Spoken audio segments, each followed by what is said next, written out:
Hey y'all, it's Kim. So this is another document. It's 2024 pages. So I hope you'll indulge me while I let the narrator read it because I'm just like, having trouble reading today. But like I've said in some of the other videos, I've been tired lately and we've had a lot going on. My daughter's car's having problems, but I'm gonna read just maybe this page because it keeps doing the underscore, underscore, underscore, underscore when you read it. So I was like, okay, no. But yeah, this audio reader thing keeps calling this underscore underscore. It's like, duh, we got it. Okay. But anyway, this is for it's against Ghislaine Maxwell or whatever, and then Virginia Giuffre. But it says United States Court of Appeals for the Second Circuit at a stated term of the United States Court of Appeals for the Second Circuit held at the Thurgood Marshall United States Courthouse, 40 Foley Square in the city of New York on the 9th day of August 2019. Julie Brown, Miami Herald Media Company, interveners appellates versus Ghislaine Maxwell, defendant appellee versus Virginia L. Giuffre, plaintiff appellee. And this order, docket number 182868. Appellee Ghislaine Maxwell filed a petition for a panel rehearing or in the alternative for a rehearing in bank, however we say that. The panel that determined the appeal has considered the request for panel rehearing, and the active members of the court have considered the request for rehearing in bank. It is hereby ordered that the petition is denied. For the court, Catherine O'Hagan, Wolf, clerk. So let's see. No, we don't need to worry about all this stuff. So if it does that stupid underscore thing, well, let me read this part. Okay, so at a stated term of the United States Court of Appeals for the Second Circuit, held at the Thurgood Marshall United States Courthouse, 40 Foley Second, whatever, before Jose A. Cabranes, Rosemary S. Pooler, Christopher S. Droney, circuit judges Julie Brown, Ghislaine Maxwell, and then Virginia Giuffre, Alan Dershowitz, Michael Cernovich, DBA Cernovich Media, and interveners, appellants, versus Virginia L. Giuffre, plaintiff appellee, versus Ghislaine Maxwell, defendant appellee. It is hereby ordered that the clerk is directed to issue the mandate forthwith for the court. Catherine O'Hagan, Wolf, clerk of court. Let's see. Okay, so more of this stuff.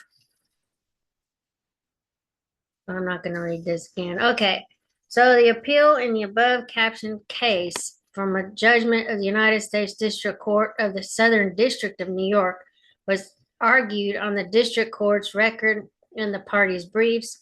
Upon consideration thereof, it is hereby ordered, adjudged, and decreed that the orders of the district court entered on November 2nd, 2016, May 3rd, 2017, and August 27th, 2018 are vacated. The court further orders the unsealing of the summary judgment record as described in its opinion. The case is remanded to the district court for a particularized review of the remaining materials. And for the court, Catherine O'Hagan Wolf, clerk of court, in the true copy. Catherine O'Hagan Wolf, clerk, United States Court of Appeals, Second Circuit, and the mandate issued. Okay. So in the United States Court of Appeals for the Second Circuit, August term, 2018, number 18-2668 CV, Julie Brown, Miami Herald Company, interveners and appellants versus Ghislaine Maxwell, defendant appellee versus Virginia L. Giuffre, plaintiff appellee, and then Alan M. Dershowitz, Michael Cernovich, DBA Cernovich Media, interveners, appellants, okay, versus Virginia L. Giuffre. On appeal from the United States District Court for the Southern District of New York, argued March 6, 2019, decided July 3rd, 2019, before Cabranes, or whatever, Pooler, and Droney, circuit judges, interveners, appellants, Alan Dershowitz, Michael Cernovich, and the Miami Herald Company with reporter Julie Brown. Appeal from certain orders of the United States District Court for the Southern District of New York, Robert W. Sweet, judged, denying their respective motions to unseal filings in a defamation suit.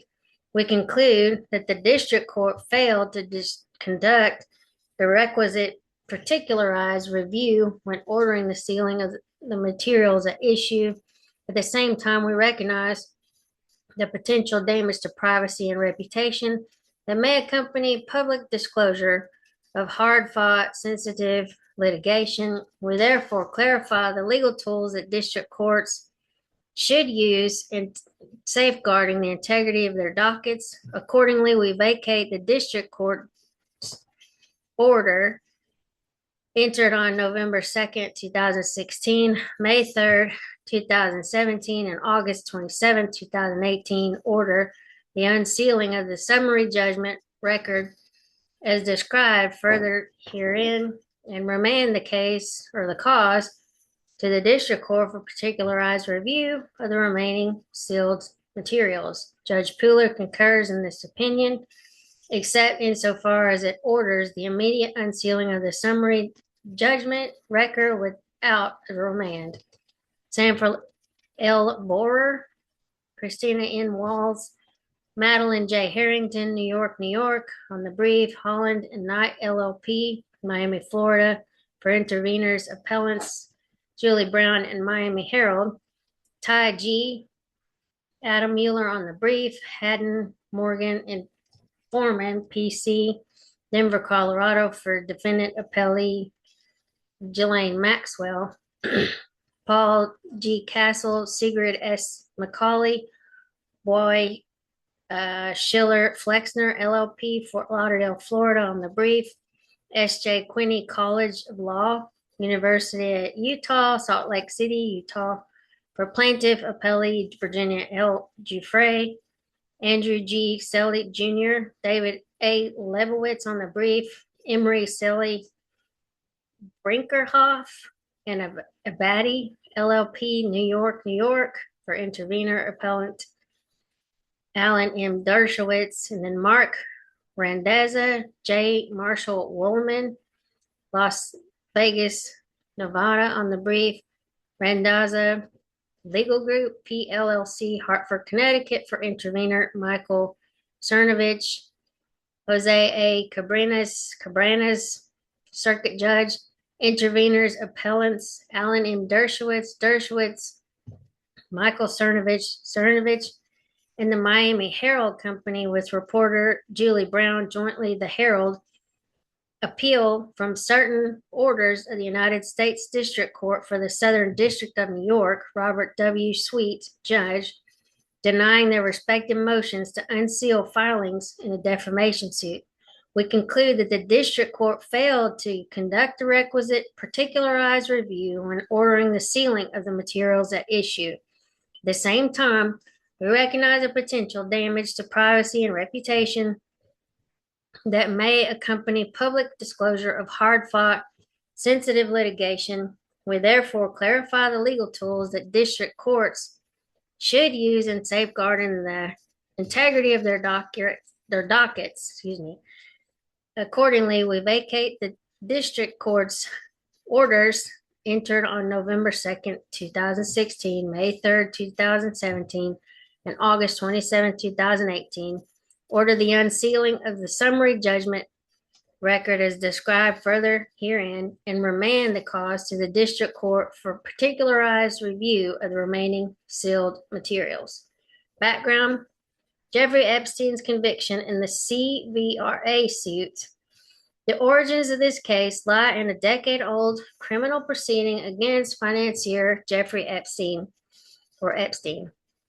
On June 30th, 2008, Epstein pleaded guilty to Florida state charges of soliciting and procuring a person under the age of 18 for prostitution. The charges stem from sexual activity with privately hired masseuses, some of whom were under 18. Florida's age of consent.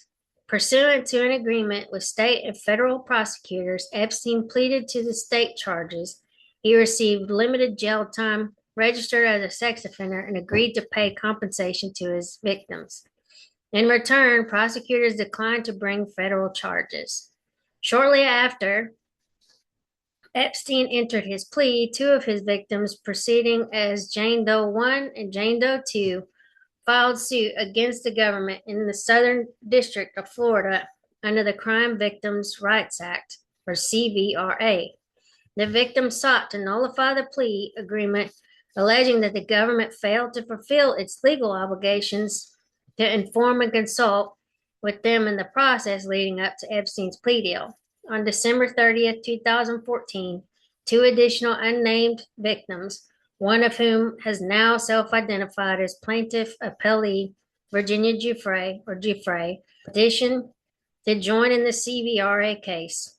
These petitioners included in their filings not only descriptions of sexual abuse by Epstein, but also new allegations of sexual abuse by several other prominent individuals, including numerous prominent American politicians, powerful business executives, foreign presidents, as well as known prime minister and other world leaders, as well as Dershowitz, a longtime member of the Harvard Law School faculty who had worked on Epstein's legal defense, and defendant appellee Ghislaine Maxwell.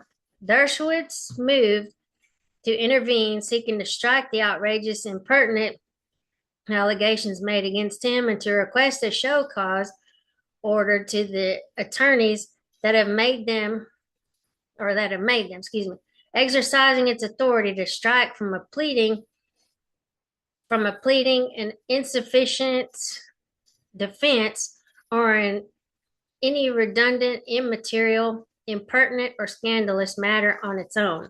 The Florida District Court, Kenneth A. Mara, Judge Sua Ponte, struck all allegations against additional parties from the pleadings, including those against Dershowitz, and therefore denied Dershowitz's motion as moot.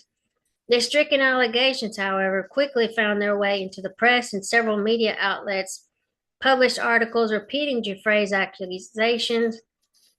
In response to the allegations, on January 3rd, 2015, Maxwell's publicist issued a press statement declaring that Giuffre's allegations against Ghislaine Maxwell are untrue and that all her claims are obvious lies. Giuffre sues Maxwell. On September 21st, 2015, Giuffre filed the underlying action against Maxwell in the Southern District of New York.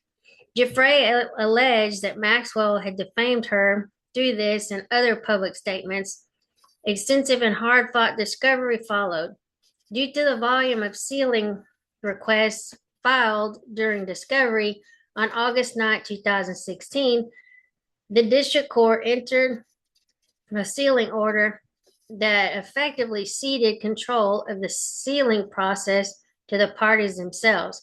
The sealing order disposed of the requirement that the parties file individual letter briefs to request sealing and prospectively granted all of the parties' future sealing requests. In total, 167 documents, nearly 1/5 of the docket, were filed under seal.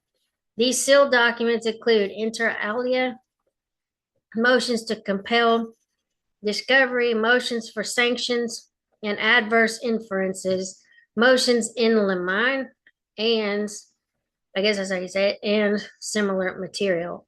On January 6, 2017, Maxwell filed a motion for summary judgment. The parties submitted their memorandum of law and supporting exhibits contesting this motion under seal.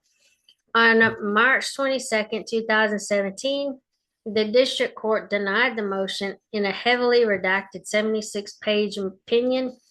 Once again, the entire summary judgment record, including the unredacted version of the district court opinion, denying summary judgment remained under seal.